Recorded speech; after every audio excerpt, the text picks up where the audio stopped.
some anyway expressions and manifestations and might no still be has no any expressions and signs. For example, if I am able to express Arabic, to speak Arabic, this is a capability. But unless I start to speak Arabic, nobody can know. Nobody knows that I am Arab or I can speak Arabic. So power is not necessarily concomitant with its expressions and theophany or any manifestations. So power can be without any manifestations. And knowledge about also knowledge. If I can write, unless I start to write, nobody can know that I am able to write. So because we have a share of power, we have a share of knowledge, we have a share of will, and utilizing our will, we can somehow come to understand what God is and what is the meaning of the, for example, power of God or will of God or any knowledge of God and so on. Otherwise, we cannot. Otherwise, we should totally understand, totally take agnostic view. And these are, of course, should be discussed while discussing anyway the rationality.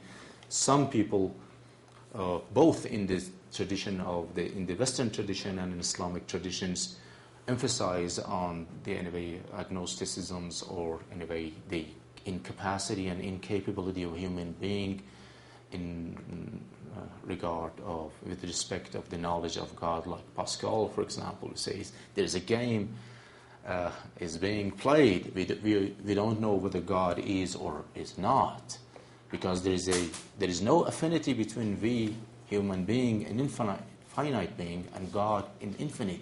So we should anyway risk. We should wager. Also in Islamic traditions, there are some people who emphasize on the incapacity and incapability of human beings, and anyway, those who are Naskara, literalists, Islamic literalists, they emphasize that we don't know how God is or what God is unless we refer to and consult Holy Quran and holy verses of Quran. But whether this stance, this position is true, is justifiable and rational? No, nothing at all. Because in discussing status of reasons and the importance of reasons, I would explain some points that I think is helpful in this regard. After elaborating these points, I would like to talk some points about the importance and the status of reasons, the place of reasons, intellect and rationality. In this regard, we can discuss from two different angles. From the very beginning, from two different angles.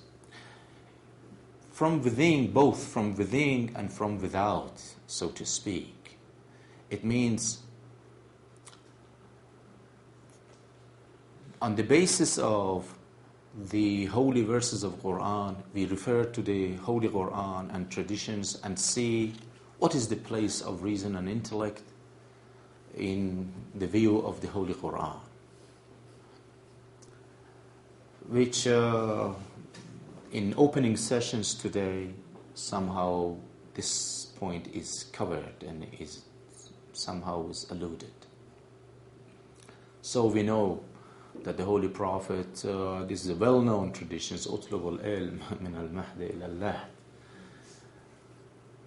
And utlub al-ilm walau bis-sin means seek for knowledge even if through traveling to China, which was the remotest country known at that place, at that time. So in Islam, we know we have many traditions and many verses in Holy Quran, for example. Insofar as I remember, 49 times the term reasoning, intellect, يعقلون, تعقلون, something you reflect, you reasoned, you meditate, and so on, are used. So it is clear that according to the Holy Quran and Holy Tradition, reason and intellect, or reasoning and utilizing reason, has a unique place, has unrivaled place. Nothing, I think, is equal to reason, even love. But this is at the beginning, for the initial stages. But anyway, I'm not going to go into detail in this discussion, because this is, I think, the subject matter of Dr. Parsoniya, someone else. He is going to go into detail and give details of ayats and riwayats and anyway traditions and many other sources concerning the place, importance, status, the value of reason, and so on. But one point I think is very important, and that is all of these ayats, all of these traditions, or means all these internal evaluations, all these Quranic and the traditions about the status of reason can be resorted to, can be invoked only as the supporting evidence, by which I mean they cannot be used and they cannot be anyway evaluated independently of the reason itself again. Why? Because if we have some doubt about the status of reason, if we have some skeptics and criticisms about the value, reliability, authenticity, the authority of reasons, so the whole, I think, structure, the whole constructions of the wahi collapse.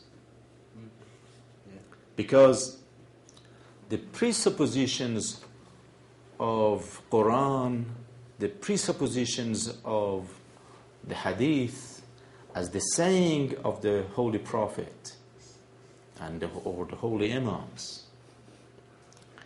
the very validity, the very value of these things is dependent on, first, existence of God, which needs proof. Then, the personality of God, which needs, again, proof. Then, the possibility of revelation needs proof. So, the revelation, the traditions, is totally particularly for us human beings who are very far from the time of the appearance, from the time of the Holy Prophet.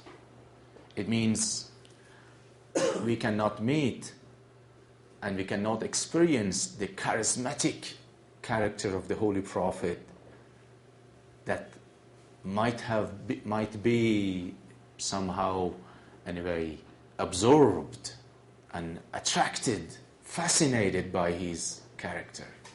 In that case, of course, the case will be completely different. But now we are discussing in the 21st century.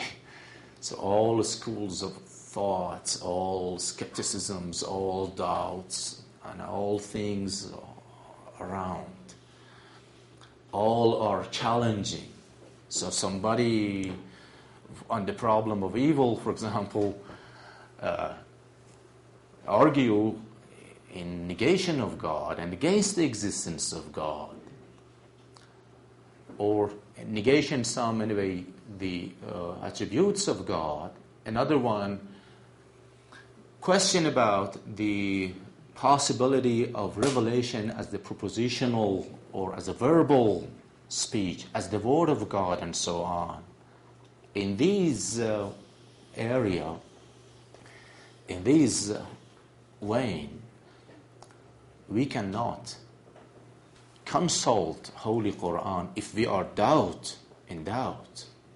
If we doubt the authenticity and reliability and anyway authority of reason and intellect and rationality and so on, I cannot be satisfied with a piece of ayah or anyway too many ayat and so on, because it's clearly this is a circular argument. This is a circular argument. Because first, I should prove the existence of God. Then I should prove that God is personal. It means that God has power, that has knowledge, that has will, that He is aware of what we human, of the conditions of us human beings, our needs to send somebody to anyway to reveal a program for us and plan for us and so on. So all things like the existence of God, possibility of revelations, personality of God, and then again the necessity of the bi'thah, the necessity of sending forth someone as a prophet, as a messenger of God. These are totally and exclusively based on reason and rationality. So if they are not well established, they are not on well-grounded reasons and arguments, how can we refer to the holy verses of Quran and holy traditions? So that's why I say the reason and intellect has a unique and unrivaled place and a status in discussing the religious beliefs, in discussing the status of reason itself. In other words, nothing else can judge about reason. Reason is self-sufficient, is self-dependent, cannot, for its authority, for its proof, for its reliability, cannot be dependent on something else. And so the case is, I think it might be somehow unacceptable for some people, but if in the conditions, in the situations I describe, if you are going to judge, I think the case is the same, as I said. But if the professor said, somebody is in love, if somebody because of his spiritual exercises, because of the gift of God, because of the grace of God, because of something, I don't know. If the nature of someone is drastically has been changed because of his exercises and so on, so he doesn't listen to these arguments, he doesn't listen to these doubts and so on. But while discussing the rationality and the nature of human being and so on, while we are not in love, let us say the last word. As long as we are not in love, as long as we are not endowed with a deep experience and access to reality through intuition, as long as we are not endowed with God-given, anyway, light and intuitions, I think the case is, as I said, it means we should judge reasons on the basis of itself.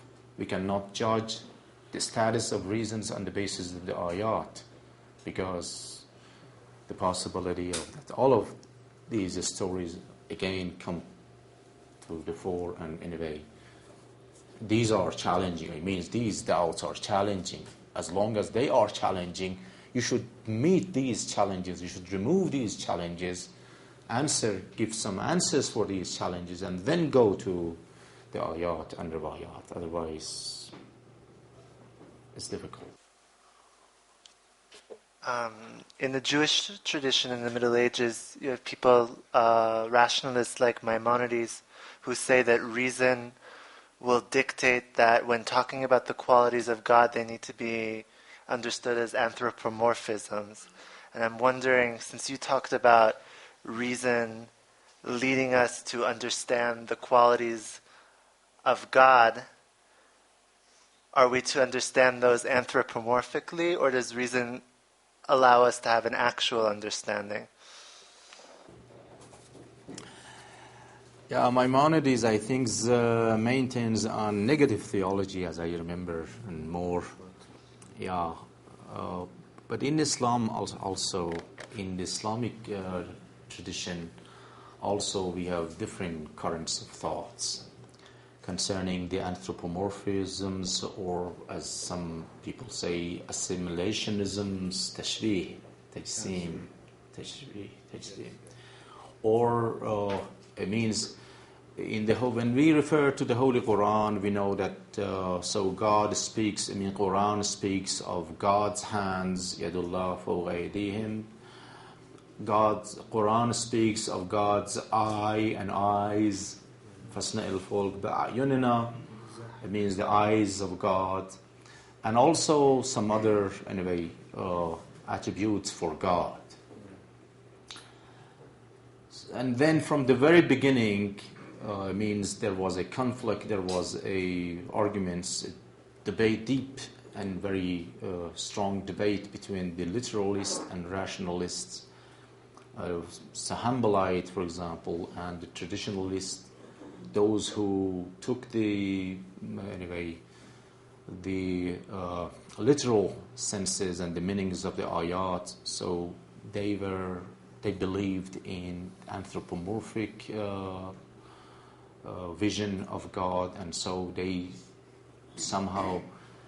believe that God has hands, eyes, and anyway, even they were somehow relapsed to a kind of corporealistic, for example, nature of God. So they maintain that God has a body, for example. By contrast, the rationalists, on the basis of the rational arguments, they made ta'wil. They said, for example, the hand of God is a symbol, is a power, for example. So the eyes and some also the hearing of God and seeing of God, it doesn't mean this sight, doesn't mean hearing. These are the symbols of encompassing knowledge. So they interpreted the ayat, the anthropomorphic ayat tashbihi, or assimilationistic ayat, means the ayats that have the air of, have the meaning of some physical organs for God, or some corporeal things for God.